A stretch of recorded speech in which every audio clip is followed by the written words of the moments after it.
గత వీడియోలో డ్రాఫ్ట్ గోడమిస్ గురించి వీడియో చేశాను. అందులో మన ఒక సబ్స్క్రైబర్ రెడ్ జూల్ ఫిష్ గురించి చెప్పండి అని కామెంట్ అనేది చేశారు. సో దాని మీద వీడియో అనేది చేశాను.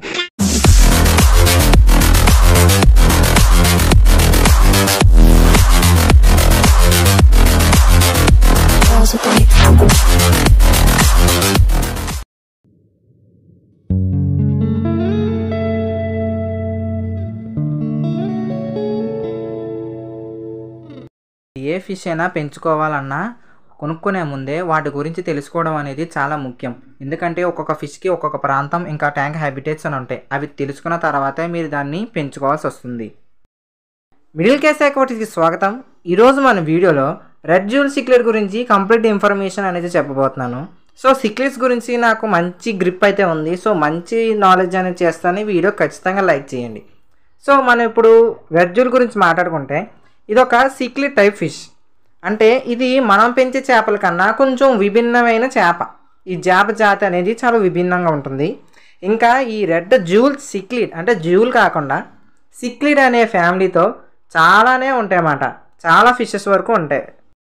అవి ఏంటంటే ఫ్లవరాన్స్, పోలార్ ప్యారెట్స్, మామూలు ప్యారెట్స్, ఇంకా ఈ యొక్క బ్లడ్ ప్యారెట్స్, ఇలాగా మిగతా చాలా వరకు చేపలు అనేవి దీనికి సంబంధించిన ఫ్యామిలీ అయితే ఉంటాయన్నమాట.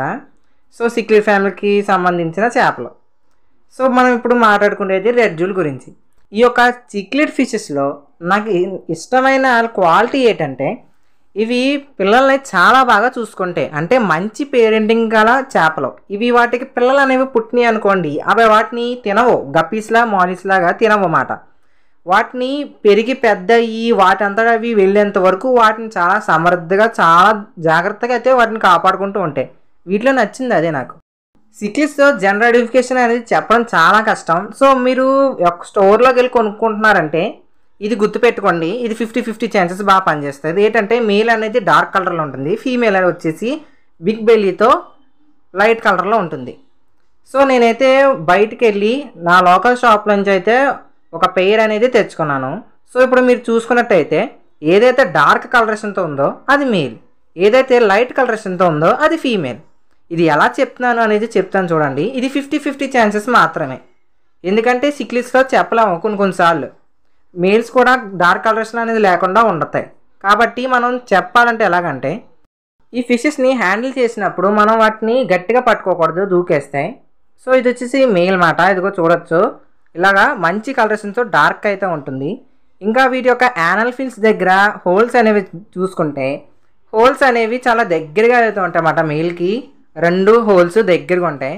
అదే ఫీమేల్ చూసుకుంటే దీనికి కలరేషన్ తక్కువ, మరియు ఈపు మీద ఈ నల్ల మచ్చ చూసారు కదా ఇలా ఉంటుంది. ఇంకా బిగ్ బెల్లీ ఉంటుంది అన్నమాట. పొట్ట చూసారా ఎంత పెద్దగా అయితే ఉందో, ఇందాక దాంతో కంపేర్ అనేది చేసుకుంటే. సో ఇంకా వీటి యొక్క హోల్స్ అనేవి కూడా కొంచెం విభిన్నంగా అయితే ఉంటుంది. ఏంటంటే మన మేల్కి అనుకోండి 2 హోల్స్ ఒకే సైజు, ఫీమేల్ వచ్చేసి ఒక హోల్ చిన్నగా ఒక హోల్ పెద్దగా ఉంటుంది.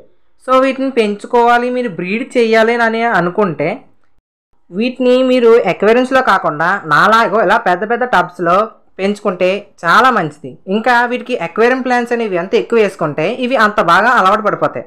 ఇంకా మీరు ఏది వేసినా వేయకపోయినా హైడింగ్ స్పాట్ అనేది must and should hiding spot ఖచ్చితంగా పెట్టాలి. మనం సిక్లిడ్ ఫిషెస్ అనేవి పెంచుకుంటున్నప్పుడు హైడింగ్ స్పాట్ అనేది ఖచ్చితంగా పెట్టుకోవాలి, లేదా బ్రీడింగ్ ఫెయిల్ అవుతుంది. ఇంకా వీటి యొక్క ఫుడ్ అనేది ఎలాగంటే మనం వీటికి చికెన్ హార్ట్స్ వేసుకోవచ్చు.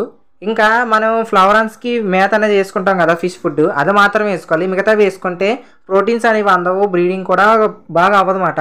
ఫిషెస్ అనేవి డల్గా ఉంటాయి. సో మంచి ఫుడ్ అనేది వేసుకుంటే మీకు మంచి రిజల్ట్స్ అనేవి వస్తాయి. ఇలా వీటిని హ్యూమన్ ఇంటరాక్షన్ లేకుండా అంటే మనిషితో సంబంధం లేకుండా జాగ్రత్తగా పెంచుకుంటే ఇదిగోండి ఇప్పుడు మేము చూపిస్తాను చూసారా కదా, ఇగో ఇవి నా దగ్గర అయితే బ్రీడ్ అనేది అయినాయి. ఇప్పుడు పిల్లలు అనేవి చూపిస్తా చూడండి.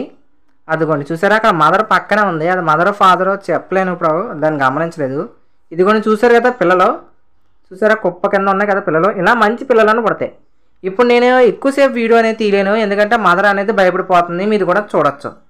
సో నేను దీన్ని ఎక్కువగా వీడియో అనేది తీయలేను గాయస్, మళ్ళీ వీడియో తీయడానికి చూస్తాను. ఇదిగోండి మళ్ళీ భయపడిపోతుంది. ఇలా పేరెంట్ ఫిష్ అనేది భయపడుతున్నప్పుడు వాటికి దరిదాపుల్లో కూడా వెళ్ళకూడదు. ఇంకా వీటిని తర్వాత వీడియో అనేది చేస్తాను, కంగారేం లేదు. బేబీస్ని ఎలా పెంచాలో ఎలా గ్రో చేయాలి పార్ట్ 2లో అనేది చెప్తాను. ఆగండి. ఈ వీడియోలో ఇన్ఫర్మేషన్ అనేది మీకు నచ్చుంటే ఈ వీడియోకి ఖచ్చితంగా లైక్ చేయడం అనేది మర్చిపోకండి. లైక్ కానీ చేయకపోతే మన వీడియోకి పెద్ద అర్థం అనేది ఉండదు. ఇంకోటి ఏంటంటే మీకు ఎలాంటి ఫిష్ గురించి డౌట్ ఉన్నా కమెంట్ అనేది చేయండి. అలా చేయడం వల్లే నాకు నెక్స్ట్ వీడియోస్కి మోటివేషన్గా అయితే ఉంటుంది.